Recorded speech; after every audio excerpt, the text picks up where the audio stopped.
টি-20তে বাংলাদেশ দল সেরা বছর কাটিয়েছে ২০২৫ সালে।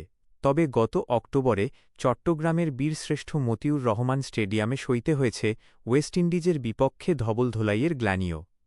আজ সেই মাঠেই শুরু হচ্ছে আরেকটি টি-20 সিরিজ। বাংলাদেশের প্রতিপক্ষ এবার নিউজিল্যান্ড। নিউজিল্যান্ডের বিপক্ষে যে বাংলাদেশ ভিন্ন কিছু চাইবে তা বলাই বাহুল্য। তা টি-20 সিরিজে চট্টগ্রামের উইকেট কেমন হবে? পরিসংখ্যান থেকে কিছুটা ধারণা পাওয়া যেতে পারে। বাংলাদেশের সবচেয়ে বড় টি-20 টুর্নামেন্ট বিপিএলের 10টি সর্বোচ্চ দলীয় সংগ্রহের 8টিই এই মাঠে। নিউজিল্যান্ডের বিপক্ষে আজ শুরু 3-20 সিরিজেও ব্যাটসম্যানদের জন্য রানপ্রসবা উইকেটই হওয়ার কথা। প্রথম 2 ম্যাচের ভেন্যু চট্টগ্রামে। অবশ্য আবহাওয়া যদি সেই সুযোগ দেয় তাহলে। গত কয়েকদিন তীব্র তাপপ্রবাহে পুড়তে থাকা চট্টগ্রামে কাল বিকেল ও সন্ধ্যায় বয়ে গেছে ঠান্ডা বাতাস, আকাশে মেঘও ছিল। পূর্বাভাস অনুযায়ী কাল রাতেই বৃষ্টি হওয়ার কথা চট্টগ্রামে। সেই সম্ভাবনা কিছুটা আছে আজ প্রথম টি-20র দিনও। 2 বছর পরের টি-20 বিশ্বকাপ মাথায় রেখে পরিকল্পনা শুরু করে দিয়েছে বাংলাদেশ দল। সে অনুযায়ী নিউজিল্যান্ড সিরিজের টি-20 দলে ডাকা হয়েছে রিপন মণ্ডল আর আব্দুল গাফফারকে। গত 2 দিন চট্টগ্রামে তাদের ঘিরেই আগ্রহ ছিল বেশি। গতকাল অধিনায়ক লিটন দাস জানিয়েছেন, দুজনকেই এই সিরিজে ম্যাচ খেলারও সুযোগ চান তারা। ব্যাটিংয়ে সর্বশেষ সিরিজের মতো মিডল অর্ডারেই থাকবেন পারভেজ হোসেন। পাওয়ার প্লের পর স্পিন বোলিংয়ের বিরুদ্ধে আক্রমণাত্মক ব্যাটিং করে দলের রানের চাকা সচল রাখবেন, এই প্রত্যাশা থেকে আগের সিরিজে ওপেনিং থেকে তাকে আনা হয় 4 নম্বরে। সেই পরীক্ষা এবারও চলমান থাকবে।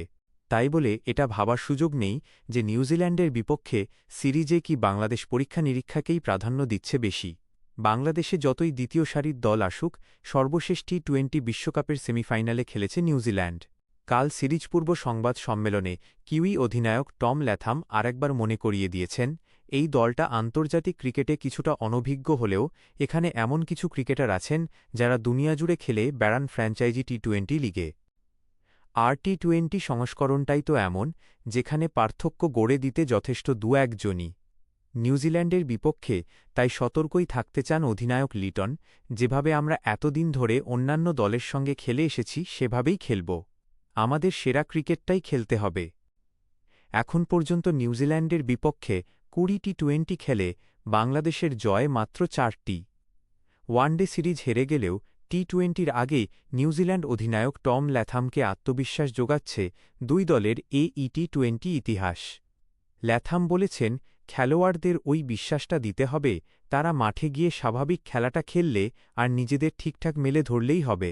তা করতে পারলেই আমরা ম্যাচ জেতার মতো জায়গায় যেতে পারব। সিরিজ জিততে আজ প্রথম ম্যাচ জেতাটা গুরুত্বপূর্ণ 2 দলের জন্যই। বাংলাদেশ কি তা করতে পারবে? প্রশ্নটা ঠিক এভাবেই করা হয় বাংলাদেশ অধিনায়ককে। সংবাদ সম্মেলনের চেয়ার থেকে উঠতে উঠতে মুখে চওড়া হাসি নিয়ে তার প্রতিশ্রুতি, চেষ্টা করব ভাইয়া।